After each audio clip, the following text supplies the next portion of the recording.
Welcome to this week's Exceptional Educators Playbook. Today we're focusing again on progress monitoring, but we're focusing on that in the area of math. And we're going to spend some time today talking about just exactly what progress monitoring is. And then we're going to, Stephanie's going to share a little scenario with you from beginning to end, what progress monitoring looks like for our kids. So we're going to let Stephanie get started with that. So for those who don't know who we are, I'm Stephanie Kidd. I'm an Achievement Gap Specialist for Mathematics at Quebec. Oh, I forgot. And I'm Vonda Adams. I'm also an Achievement Gap Specialist in Math at Quebec. So today in progress monitoring, it's one of our big topics that we've been looking at Quebec. And our concern for most of our kids is where do we begin? How do we get started? Those kind of things. So we want to talk about that. So if you'll notice on our screen back here, we got prior knowledge. What does our students already know? That's where you're going to get started at. And if you've got these students and last year maybe there was not a lot of progress monitoring done because of virtual teaching, then you may have to go back and do some baseline assessments that you're going to need. And I know that's really hard when you're doing virtual, but there are some ways to do that. And you can look at maybe doing a 5-minute conversation with the students and getting them going through a couple of problems, those kind of things. But baseline communication that you need to have with the student, and where are they, and what do they know, and how much do they know, those kind of things. So getting started that way is a really good way to just begin to understand where my students at. So if they've got a goal from last year and you know that goal, go ahead and see how much they already know from that goal and start there. Also, there's a couple of little assessments that you can give online that are different ones that you can do. Right, we actually have some resources that we're going to have in our Google Classroom. So if you watch this and you're interested in what we have dropped into that Google Classroom, just email Stephanie or I, and we will gladly share that with you. We may not get a chance to share all of those today, but we will look at it. And then, of course, if your math series has some kind of a baseline for the beginning of the year, like a pre-assessment that you can do, go ahead and give that just in small chunks. Don't try to give that in large chunks. Just 4 or 5 problems out of each little section. That's all you really need. You don't need to have a huge assessment just to figure out where they're at. So like I said, 4 or 5 problems, just start there. Right, it's just so important that you make sure that you understand where your kids are at. So that's the main importance of that baseline, is knowing where they're at. You've got to know where they're at before you're going to know where you're going to get them to. Yeah, and you have to have several assessments when we set a goal. So like I said, we're going to do that. Now we're going to set a goal. And you got to look at your classroom, specifically that child's grade level. And you're going to go into the standards and you're going to look there and pick a goal for them that they can work on all year long, but also meets the standards on their grade level, but has prior standards that relate to that goal.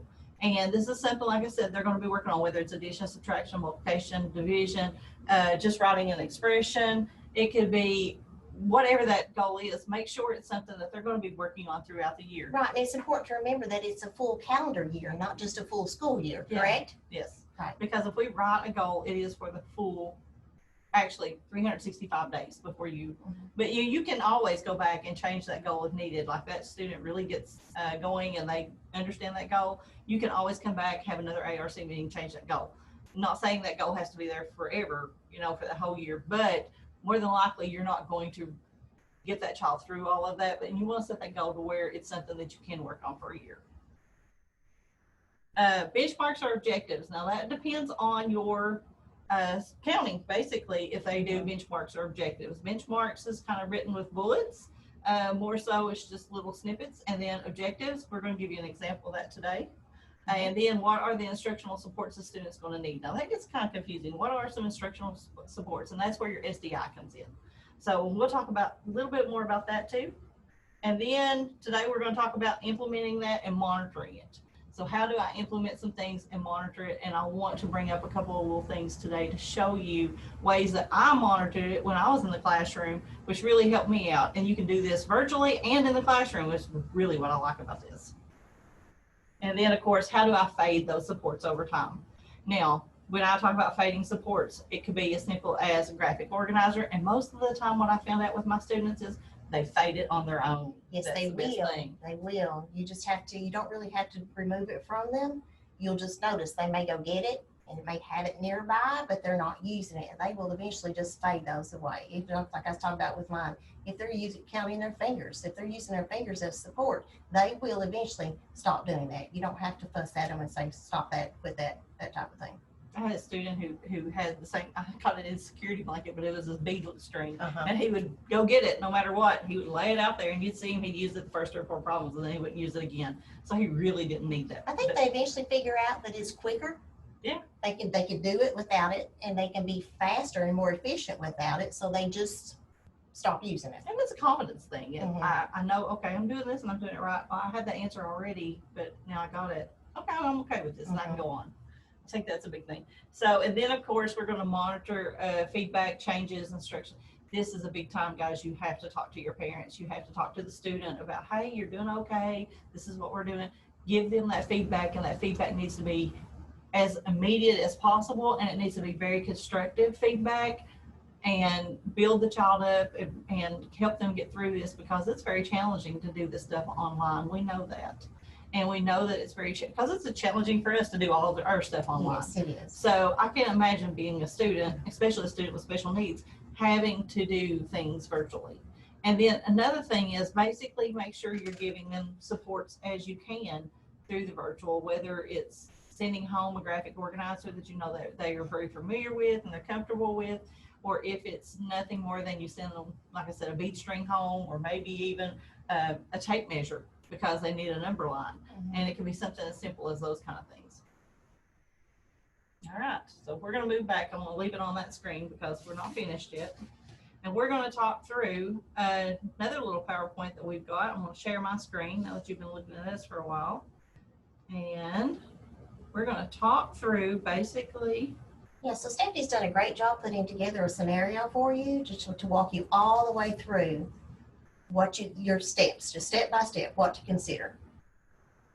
So we're going to start progress monitoring.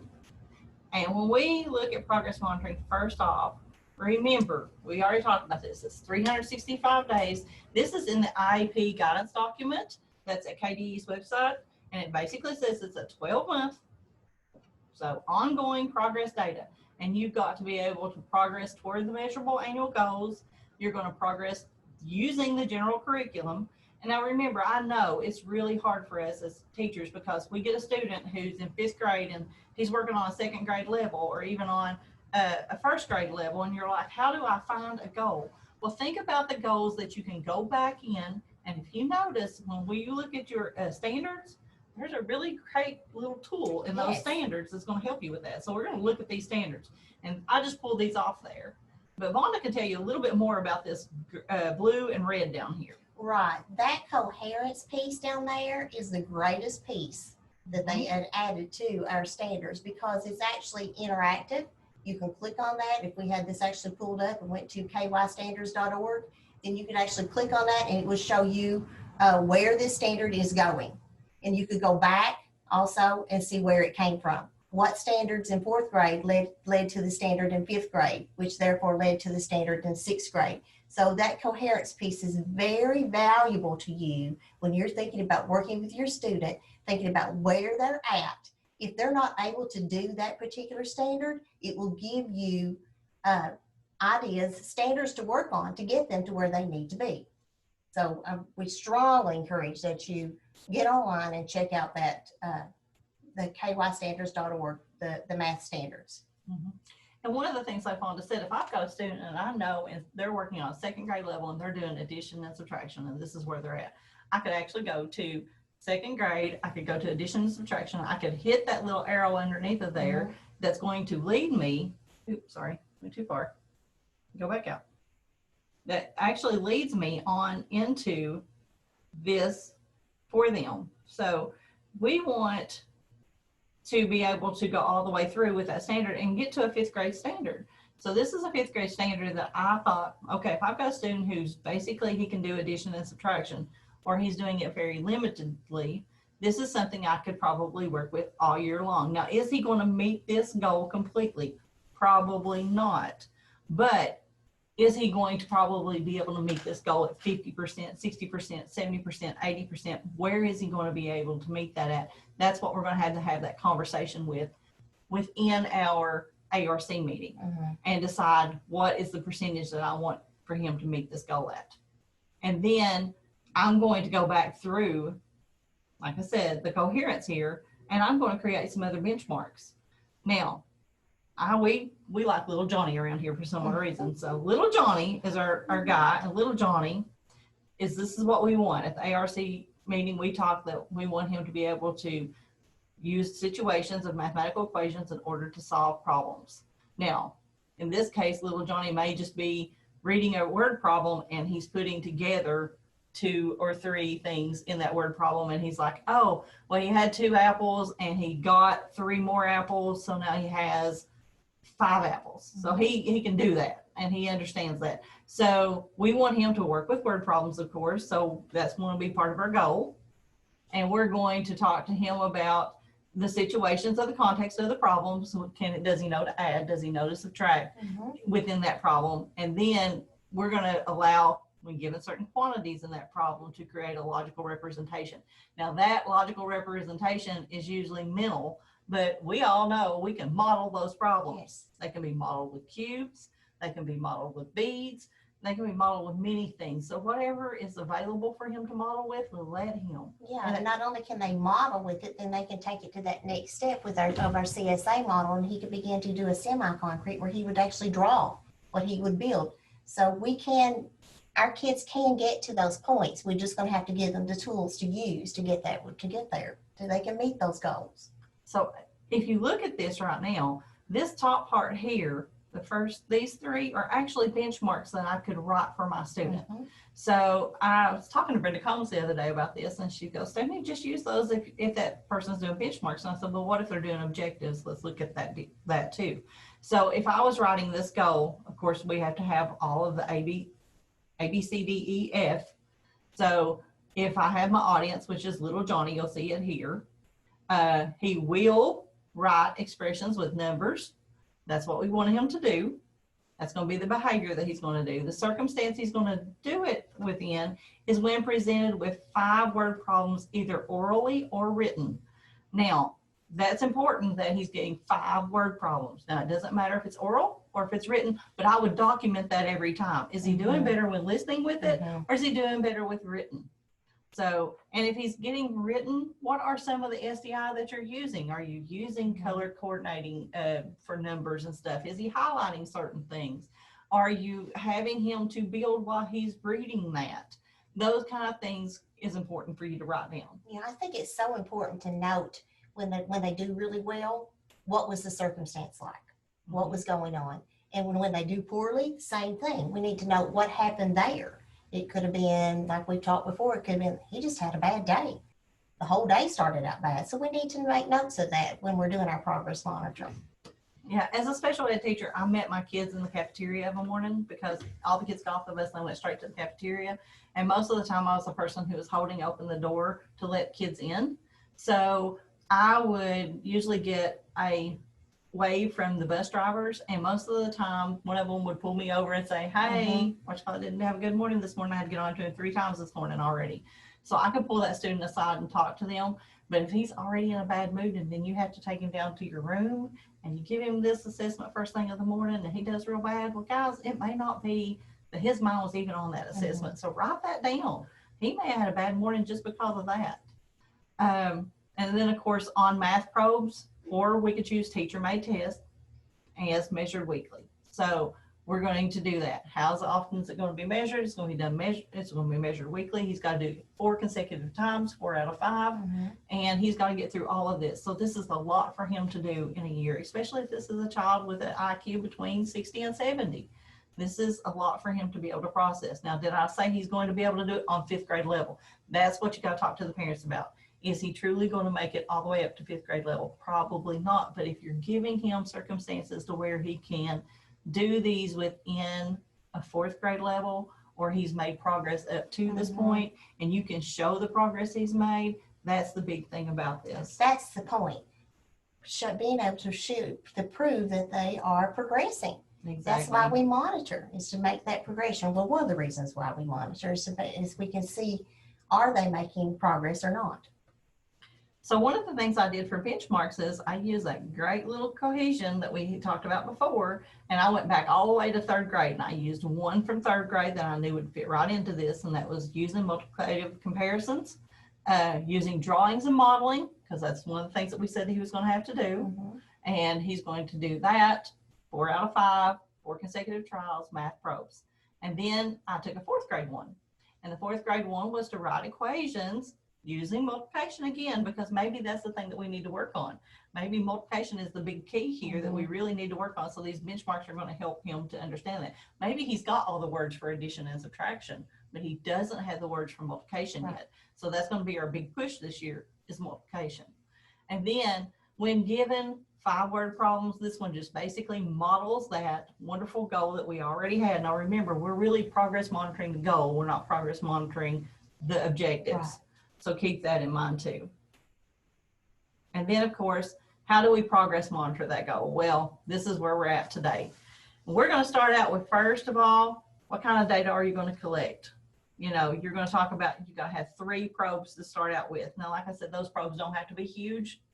10 problems is plenty. Don't do more than that. So 10 problems first day, 2 days later he comes in, do 10 more problems.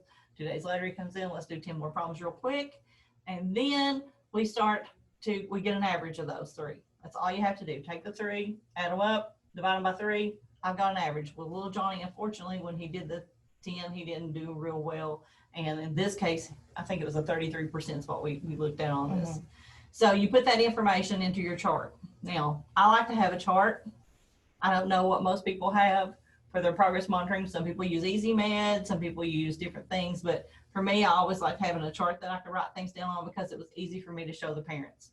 And then of course I would have some kind of a graph that went with that, because that's what's required by the state. We have to have a graph so we can graph our data on there. So I'd have the chart, I'd put on there the scores, I'd put any notes that needed to be put on there, sometimes where that probe came from, what was going on behavior wise, if I had to do it, redo it that week because of a snow day, whatever, you know, it wasn't given on the right day. There was a day before that was a snow day, or maybe the day before he was absent and had a bellyache, whatever, you know, those kind of things I would put on there. And then of course we got to create an aim line. Now, how do I create that aim line? It's basically, I just take where the student is at, and I take to where the goal is, and I just create a line, just a line between there. So when that line is there, good, nice horizontal line, you know, not exactly horizontal, slanted, straight line. So I put that on there, and then I talk to the parent about, this is where we're at, this is where we want to go. And then I put a goal line. That goal line is 4 out of 5 trials, which is 80%. So that's going to be an 80% line, just going to go all the way across there, and that's where they need to be at. Now you can put this on a paper and have it in a notebook, because that's what I did. And I would flip through it, and as the kids would get finished with stuff, I would talk to them and show them their goal line and those kind of things. And I would sit there and talk to them about, this is where we're at. Look at here, you got 2 more. This is great. And I'd put it down. And each time we would go through that. I think it's so important that we do that with our kids, that we let them know. We need to let them see. You know, we need to make them involved and let them understand where they're at. And I think it motivates our kids to want to do better and not feel so bad about, maybe he did get a 40%, but last time he had a 30%. So it's so important that we let them see their progress. And what I liked about 10 problems is usually that was enough if they get one more, you know, they get one more. Or, hey, you didn't get any less than the last time. Look at this, you still got this amount. And look, I made these problems harder from the last time because they're different. So they can see that kind of thing. And I would even keep their past ones in a notebook so that we could go back and say, look, here, we were only working on 1 digit when we started this. And remember, we had to change over at some point because you were getting all those 1 digits. And now, look, we're doing 2-digit addition. Look what a big, I know we're not doing regrouping right now. And we talked about we're going to move to that, but look what you're doing right now. Yeah, look how far you've come. Have those things for them to talk about and to do. And then it's no longer, well, I'm compared to so-and-so in my classroom. No, I'm compared to what's last week's data was. It's all about beating your score, score, not someone else's score. And so have that set up. A good thing to do is have 7 to 10 probes already made that you can just pull out real quick out of a notebook and you can give to them if that's what you need. I went ahead and set up, I've got this thing called thatquiz.org, and I would set up 7 to 10 quizzes on it, and I would have those ready to go, and I could just push them out and just put them up for them to do. And so I'll show you that in just a few minutes. And then of course you got to collect the data. The big thing is you got to collect the data. You got to put that data in. So making sure that you know how often you're going to collect that data. When, give the kids a heads up on the fact they're going to be doing these probes on certain days, because it gets them in the mindset that I need to be doing this. Right. That helps them too, because if they've got a familiar thing on what days that they're going to do something, that helps a whole lot. Yeah. It really does. And I was surprised when I really thought about that in the classroom, that, hey, I need to just let them know ahead of time. We need to let them know that, oh, on Fridays, you're going to have a spelling test. Mm-hmm. Hey, we're going to collect a little bit of data on your probe this week, you know, just to get through your stuff. Because they know they've got an IEP. They know those kind of things because their parents have talked to them. You've talked to them. They know the reason why either they're getting moved out to another classroom, or why you pull them to the back of the room, those kind of things. They understand that. So just talk to them about that. And also sometimes you can have an aide who helps collect that data. Maybe they're the ones who just gives the probe. So put that information on there of who's going to be collecting the probe, and do a difference in if you do the probe or if the aide does a probe. Make sure you write that down. So that's real helpful for our students too. And then of course, you know, after we collect that data, the most important part is that we analyze that data. Mm-hmm. We have to look and see, are we making the progress we need to make? And if we're not making that progress, then we're going to have to make some adjustments. And that's going to be either to our instruction or to the SDI that you're providing, because it may be that they need it a different way. Maybe I've taught it all this week and I've been showing it with one type of manipulative and they're just not seeing it. We need a different SDI. And maybe I need to pull out the balance beam, or maybe I need to pull out some things that they're going to link together so they can start to see this. Whatever it may be, change it up, come up with a new creative way to teach it, and then go back over it again. Not louder and not the same way. So Louder or slower? no, not louder, not slower. Didn't help the first time, not going to help this time. So that's some of the things that you need to keep in mind when you're doing this. And the SDI may be, I give them a graphic organizer. I may provide them with a worked example already. That could be something that could be put up there. You may provide them with partial worked examples and they fill in for a while and they get familiar with the pattern that they're seeing. Those kind of things are good for them to use. So keep that in mind too, if you're changing your instruction. And then, of course, this is what I was talking about before. This is kind of like what I like to have. I want the student's name, the teacher's name, the regular ed teacher and the special ed teacher, the subject in which we're of course monitoring, in this case is math, the goal that I'm monitoring, and then what was my 3 baselines that I had. So I'm gonna put those up there. The start date and the review date, the start date of the IEP, the review date of the IEP, and then all my information down through there. And I just put a couple of them in there to give a chart for little Johnny over here, and you'll see that on the chart here, my orange is the actual data that I've collected. And then my aim line, which is the purple line that's through there, and that's where he was and where I want him to be. And he should be each week kind of making some progress toward that aim line. Now, like I said, you're gonna have days where it's just gonna drop, and that's okay. Be encouraging, look at the data, see if there's something I did differently. Do I need to change something up? What can I change up? And those kind of things, and go ahead and do that. Right. And it may be that we started seeing progress and I gave some harder problems.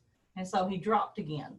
And so make that comment in there that I gave a little bit harder problems, maybe larger numbers than 10, those kind of things, just to be working with. And we'll see a drop in data when I give larger numbers, or if I gave longer word problems, whatever it may be, that'll happen. Sure, but now if you were sharing this with a parent and say, let's say I'm the parent and I look at my child's scores and I see that 20, I'm going to want to know, well, what happened there?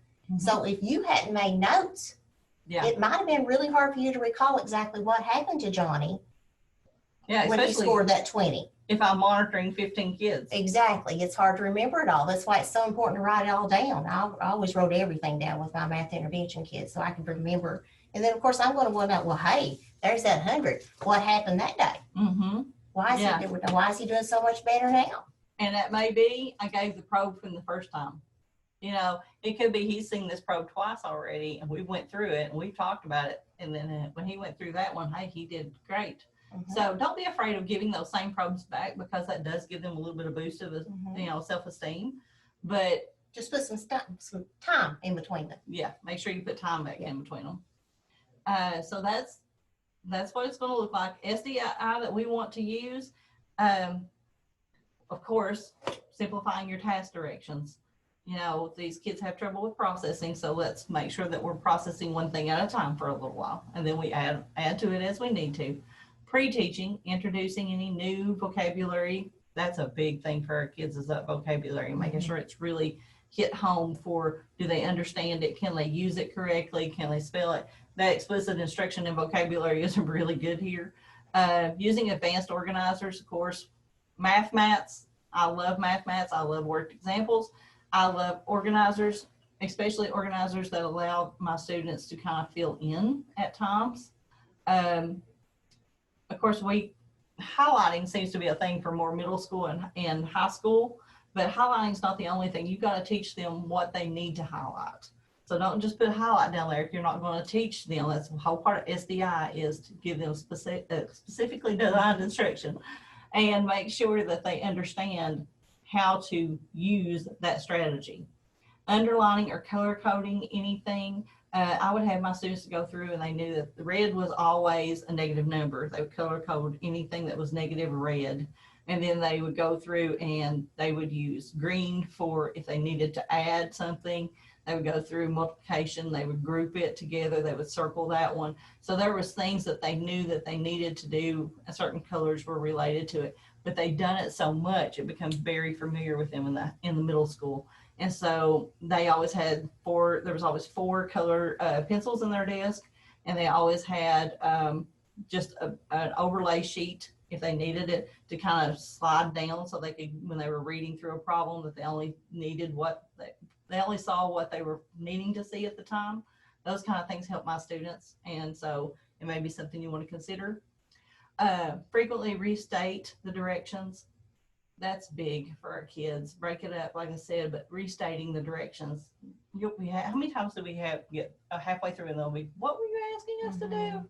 Well, just frequently restate it. Just keep it out there. And then, of course, provide visuals, whether they're on the wall or right there beside of them. Those kind of things, that really helps. And sometimes I would take and make things smaller for 2 of my students because they really needed it right there next to them. They had visual problems.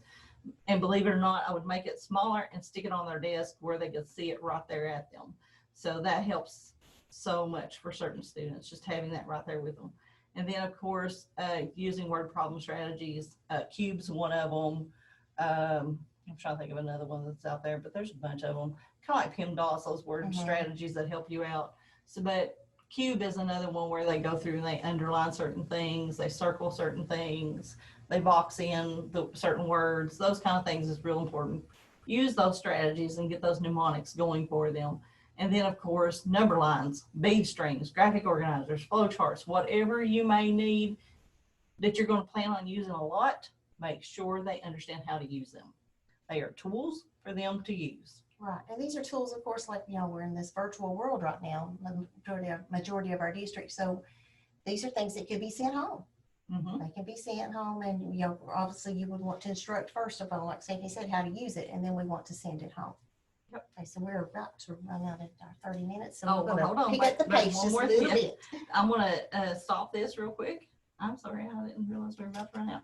So I want you to look at this right here. This is a great way if you have thought about ever keeping up with notes in your classroom, one board, and you could put the group here. Each one of these is a different student. At the bottom, you can tell when you progress monitored because of the number. And then, of course, inside, you can just put a little bitty note real quick and easy for them to know exactly what was going on on that date. You pull this out, stick it in their little progress monitoring book that you have, or in probably just stick it in their IEP there and keep it. It's not a problem at all for you to be able to do this. And it goes with you really well if you were going down the hallway or wherever. And if you got that little kid who really wants to run up and down the hallway sometimes, you can progress monitor in the hallway. Keeps them active. Yeah. I'm just saying. Yeah, we really like this tool because it's so easy at a quick glance. You can see, oh, Stephanie's not got to me but one time. Yep. So she better get to me again.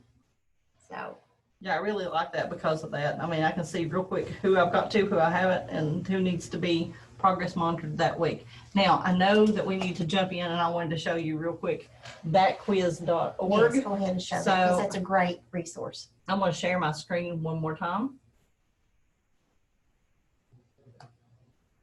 I want you to see this wonderful thatquiz.org. This is a wonderful, wonderful site. As a teacher, I could log in. And it's free. And right? it's free. That's the great thing about it. I don't want to have to pay for anything. It was funny because I brought this back up to show Vonda. I was like, I use this all the time in my classroom, and it had one of my classes in it, so I had to go back in and take it out. So go in. This is my KVET class, by the way, now. I set up a KVET class. See, my second grade classes are still in there that I had. So you set up your class. You can set up a test. You can see a test that I've given out. So you can see there was 2 people who took the addition test, and the length was 10 problems. You know, there's 2 tests. It was level 8. So I'm going to kind of go back though and talk to you about all the different ones I've got here. Like I said, you can see there's integers, fractions, concepts, geometry, vocabulary. And then of course they've got some science and social studies in here. So those new alternate standards that are out for the science and the social studies that people are having some problems with, you might be able to relate it to some of the things in here. So keep that in mind too. But if I'm going back and I want to just see grades, I can go back and I can look at our grades in here. Look at there. And see who's taking the test, how well they did, those kind of things. Look there, Vonda and I are distinguished at this already. So, but that's one. And then, of course, Great thing about this is you can tailor it to that child's goal. Exactly. This can be, and you can set up as many classes as you want. That's the cool thing about this. So I had 15 students in my classroom, or 15 students I was needing to progress monitor, and I had literally 12 classes. So if you think about that, if I had 12 classes, that means every child had a different level. Different. And it's what you would want to see in the special ed world, correct? I mean, that's what we want because our kids, because we're supposed to be working with them where they're at on their goal. Yep. And so I went in and I created just real quick one Saturday night, 10 different problems for them to do. And then after you do that, it gives you just, because you can assign it. So if I do that and I say, okay, this is what I was going to do, and I assign that, it gives them a code. And then when they go in, so I want to go all the way back out.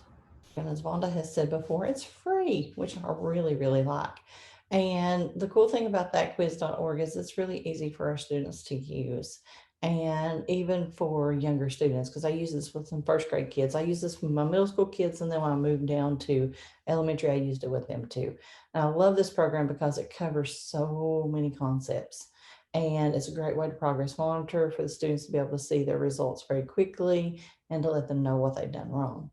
So on top of everything else, like I said, there's a lot of good things about this program.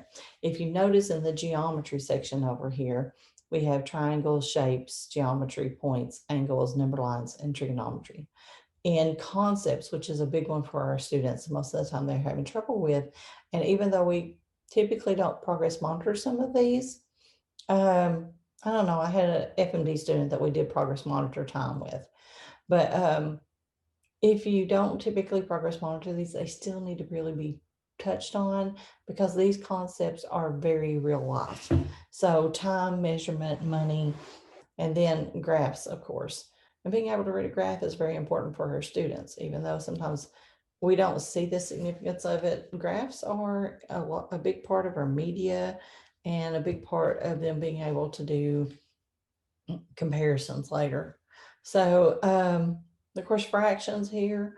I like the fractions because it's broken up into, of course, identifying a fraction and then adding, subtracting, multiplying, and dividing up a fraction. And then, of course, inequalities, knowing which one's larger, which one's smaller. Those concepts are very hard for our students, so it helps to have that. And then the integers, if you notice, it gets all the way down into algebra and calculus. Now, along with what it offers in mathematics, it offers geography, which you can see here includes a wide variety that it offers. And then on top of that, it offers some good things for science.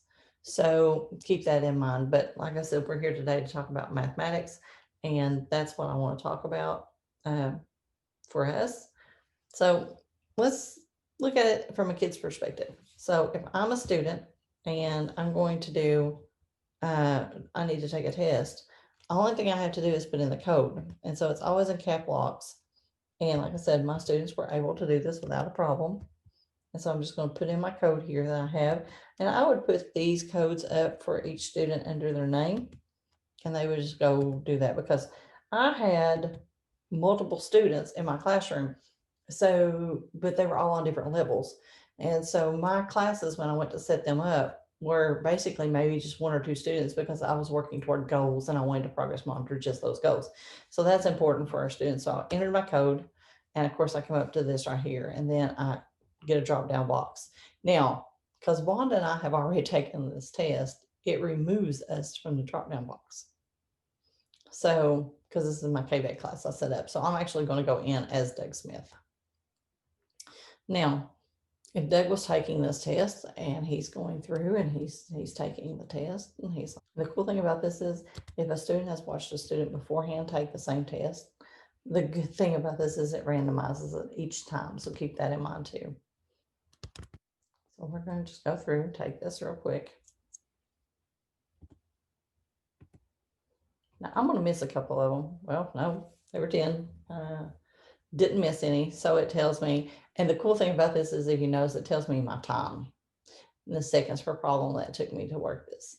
So I really like this because also if you miss some, and I can show you an example of one if you miss some, what that would look like. Information is put over here. So if you're working through this and you got a couple of them correct, it tells you what the area was and the ones that you got correct. So example is if I messed up a bunch on Pythagorean theorem, it would have Pythagorean theorem written over here, and it would have the problem and then the wrong answer that I gave and the correct answer that it is.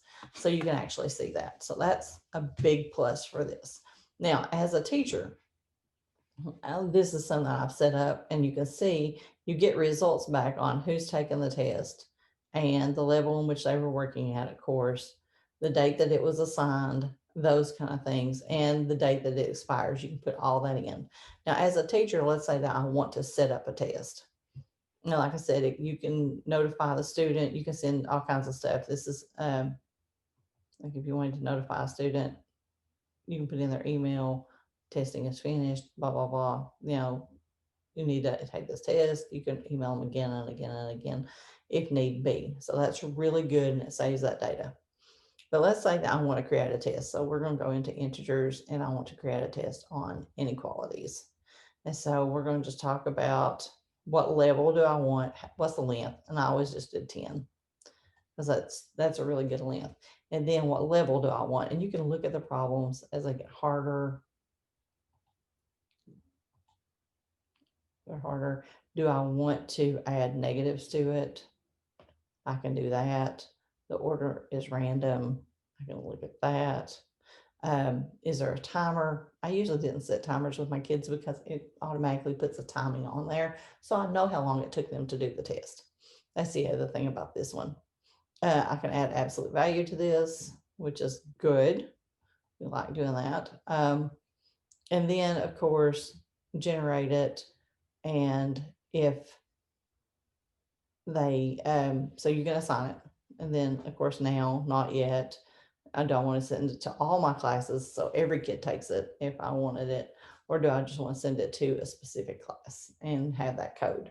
So let's say that I want to do it now, and I'm wanting to generate this test. And so it's generated in the KVEC class because that's the class I chose. And as you can see, I've got a test code, so I can hand that out to them. I didn't put an expiring date on there because that's not what I wanted to do yet. And so I can go back in though, and I can look at, let's say the addition and subtraction quiz. I can look at it without a problem. You can see that. I can say the clocks are on, clocks off, show grades along when finished. show detailed results when finished. That's what I've got it set on right now. So options during class that they may have. Students may navigate backward. They can only navigate forward, so they can't go back and change an answer. You can do those. Show right and wrong answers while testing. You can do it then. Show number complete when testing, or show right and wrong answer. So you can go back in and you can change all that. And so they'll see the right and wrong answers right there while they're doing it. So they get some immediate feedback if you want them to have that right then. I really like that possibility for them. And like I said, you can change the expiring date from inside of here to what date it is that it's going to expire. Now, I typically didn't put an expiration date on mine because I like to reuse them again. And you can go back in and clear it if you need to. So some concepts for those kind of things. Like I said, it's not hard to set up a class. You can design your own test if you wanted to. You can look through different ones of these at any point in time and set up a new one. So like I said, calculus, you can set up a test on functions. It shows you the functions. And then you can choose different ones if they want to solve a function, those kind of things. Those different ones you can have them to do. So keep that in mind when you're doing this, is that quiz gives you those options. The cool thing about that quiz is I can go in, I can edit my class at any point. These are my students. I can add another student, which is great. If I wanted to look at grades, I can go in and see somebody's grades and the tests they've taken and the grades they have. And so that you can see, and then their average, it's right there for them. You can do last month, you can do a graph if you wanted to for that student and where they're at. You can sort them. You can just go by student. So I'm going to do just mine so you can see my graphs for there. Test type, if it's just addition, this is my testing for that. So like I said, you can do a scattered plot if you wanted to for them for October, because we've only got a couple in here. Otherwise, it's really scattered for this. And I like this because those options are there for you to do and to print out. So let's talk about our Google Classroom that Miss Vonda had talked about earlier. And like I said, you can email Miss Vonda or I, Vonda.Adams at theholler.org or Stephanie.Kidd at theholler.org. We have some different activities that you may want to look at in that classroom. And in that classroom, one of the things is the progress monitoring resource kit. Of course, that quiz that we just talked about. There's an Excel progress monitoring tool that's actually on there that you can see right here at the bottom. Here is one that was on Miss D's corner. She has some really cool progress monitoring activities that you can do inside there. And this Stephanie's is a freebie, which I like. Allows the student to see it. And as Wanda and I talked about earlier, we really want for our students to understand when they're progress monitoring, it's within themselves. And so if they have feedback a lot and they have visual feedback like the graphs and those kind of things, they'll be more motivated to try harder. So that's a good thing for, of course, the intense interventions. The National Center for Intense Interventions is here, and you can go there to look at different tools. The one I liked down here was the Wakelet one, and I'm going to go there real quick just to talk to you guys about Wakelet. And if you haven't been on Wakelet, it's a really cool website. And progress monitoring in the virtual setting. Of course, it's got the IEP document down here. Look at here. That wonderful document, that progress monitoring and everything's in that we have to, our guidance document. So make sure you're looking at that. And of course, I really like this progress monitoring considerations during the virtual instruction. Look at that. And that kind of gives you a good flow chart. But on down here, it talks about how to do some of the reading stuff. And then of course, websites for progress monitoring. And then if you're using Google Meet, 3 ways to see your students when presenting. And then there's different ones down through here that you can go to. So this website is on that form too. One of the things I liked was there's a baseline for progress monitoring tools. There's sources here. And so you can go into this And here's some of the sources that you can go in and look at. Now, all these may not be free, but they're good sources for you to use. And Easy CVM Lite is a really good one too. And I would suggest looking at that definitely. Probe generator, left hand logic probe generator, that's a good one. I like, and that's early numeracy. And then of course there's reading and math, different ones that you can use, in social developmental, social and emotional adaptive and behaviors, ones that you can use for those that they have to monitor behaviors and those kind of things, checklists, rubrics. But remember now, if you're using the checklist or a rubric, you should really kind of already develop that and should have talked about part of that before creating your goals, and brought that up in the ARC during that time. So what kind of measurement you're going to use, if it's going to be some kind of indirect measurement. So like I said, this is all on that site. So if you want access to our classroom, just give us an email. I hope you guys enjoyed our thing today. Right. Now we have one more thing now. Remember from our mailbag, we had a teacher Yes. who requested that we talk about what you can do when you're working with your kids and you can't get them to respond. You can't get them to turn anything in, especially in this virtual world that we're trying to teach our kids in. And so we pretty much are going to, all we can do is make a good faith effort. That's all we can really do with that. You know, we can, and of course, document the ways that we've tried, and that's the key. Multiple ways and multiple times. It has to be multiple ways that you've tried to get with a student. So if I've called them and they didn't answer, maybe I sent them an email and they haven't responded back to me. So I've given them multiple ways that they have available to them.